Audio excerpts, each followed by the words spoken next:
Hi, I'm Colin, owner and operator of Adelaide Hills Hedges here in South Australia in the Adelaide Hills. I've been operating a business here for about a year and a half since emigrating from Canada. Previously, I had a business in Canada for 17 years doing tree service, and I'm making this video to offer 5 pieces of advice for anybody looking to start a small gardening business here in South Australia in 2025. And the reason for making this video is that I feel like I've been a success here by my own standards and any standards, and I think that this is a great place to live and to operate a small business. And being that I'm a gardener, I think it's a great place to operate a gardening business.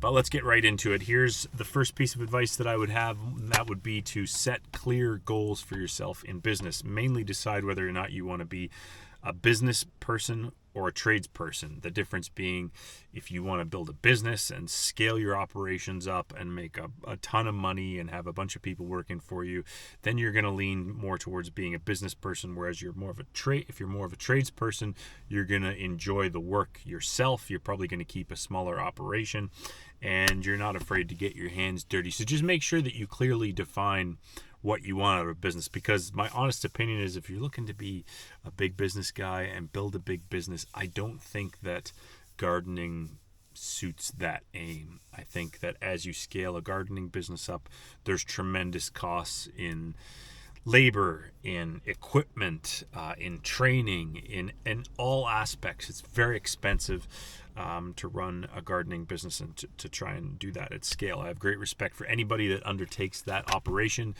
In Canada, at one point, I had 4 or 5 guys working for me.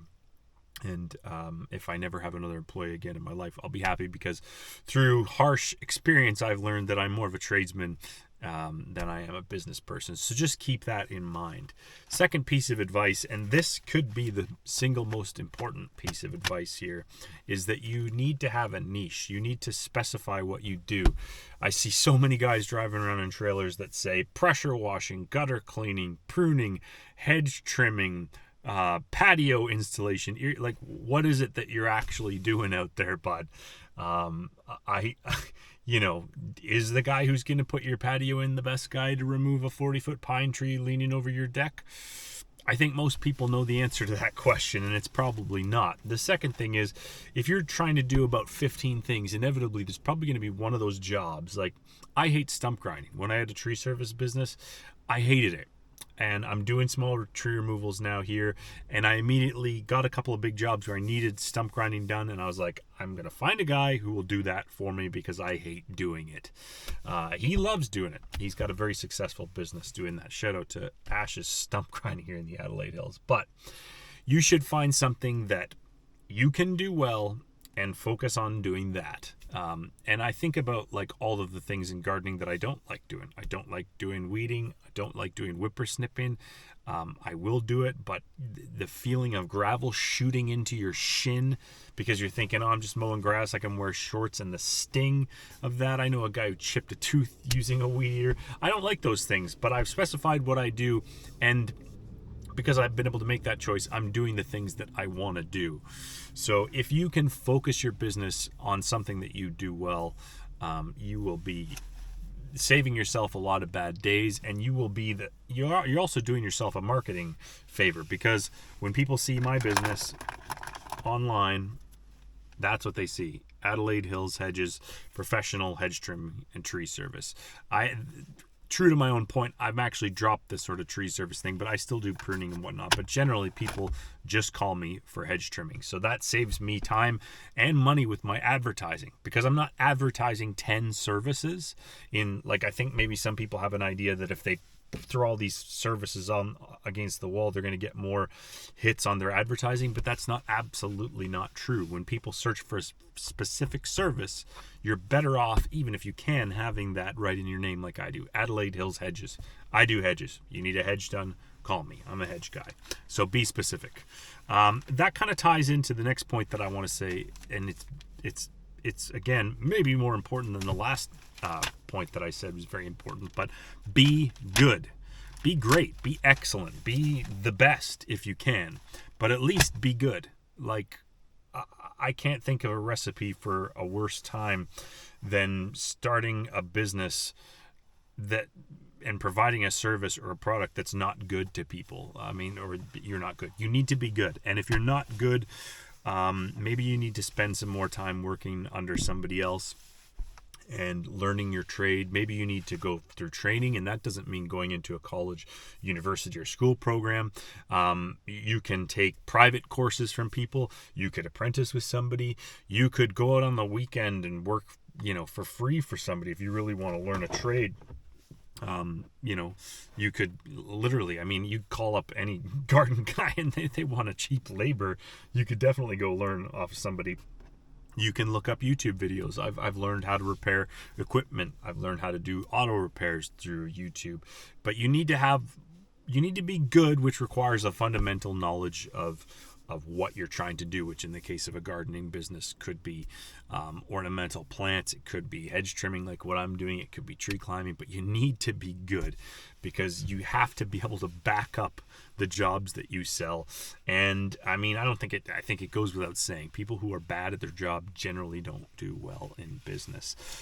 Tip number 4 here, learn about basic tax laws and accounting, and you will save yourself a world of pain. Early on in business, I got into a tax debt situation that I did pay off, but it was not a good situation for me. And I think having a basic understanding of taxes and how to allot your taxes and how to save for your taxes and having a plan for all that, rather than just going into business and I'm going to make enough money to just pay off whatever bills come my way. Understand the cost that you're going to incur doing the work that you plan on doing. And again, you can do some simple research online and figure out what you're going to need to set up and how you're going to need to pay your taxes. Or you can do what I do and hire an accountant. I moved here from Canada. I'm not familiar with all the tax laws. I did watch some videos, did do a little bit of reading, did talk to some other business owners, but I hired an accountant, and it's probably going to cost me. The first year of business was pretty expensive because I got them to help me get Xero, which is accounting software, linked up. And I would tie that piece of advice into this: use accounting software. Don't be a fool. But they're like a security net for all the crap that you don't know about. And I would just say, look, you can do your taxes yourself, but if you don't know how, just get an accountant, because otherwise you're just adding another job on top of the many jobs that you're already going to be having to do. You're going to be selling jobs, doing the actual jobs. Maybe you're going to be managing staff. Maybe you're going to be repairing equipment. The last thing you're going to want to do at the end of that is probably the thing that you're also the worst at, which is accounting and tax stuff. So get a bloody accountant and have a little bit of knowledge about taxes. Tip number 5, and this is a bit of an obscure one, but I'll try to explain it as best as I can, is, and this should be actually the first thing that you do, but evaluate your opportunity. And the opportunity in this case is starting a business. And this could be a wonderful opportunity for you, especially if you've analyzed some of the other things that I've talked about and you're kind of raring to go. But the harsh truth about starting a business is that there is a lot of risk involved. I started my business having run one in Canada for 17 years. I've learned a bunch of horrible lessons that at one point I was grinding my teeth at night. I've lost all my goddamn hair. And there's any number of horrible things that can happen to you that are just bad luck. You're not even considering all of the bad decisions you will likely make. But if you can evaluate the opportunity of starting a business, what I mean by that is it a good time to start the business? Do you have capital behind you? Can you afford to be a complete failure? Nothing risked is nothing gained. I may have butchered that statement, but it may be a great time for you to start a business, but it may be a horrible time. Maybe you just had a child with your partner.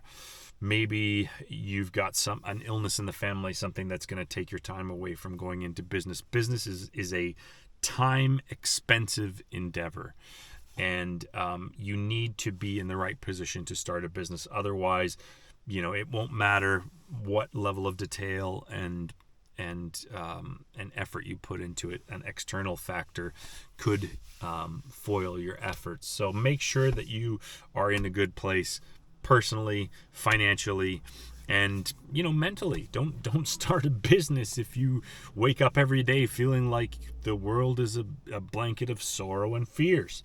make sure you're in a good headspace and make sure the timing is right. You know, there is a lot of truth to saying, you know, hesitating. Well, I don't really want to say the second half of that expression. That may have been a bad one. Obviously, the best time to do something is now, but you do need to consider whether or not your life is in a rounded enough place to go on a huge adventure. So make that decision wisely before you get into it. Anyways, but if you found this video useful, please subscribe to my channel. Check out some of my other content. And if you have any other questions regarding starting a small business, please, I'm all ears. I did have 10 minutes to record this video. I'm going to go meet a guy for a job. And if you have any questions, I'd be happy to answer them if I can. Take care of yourself. Bye.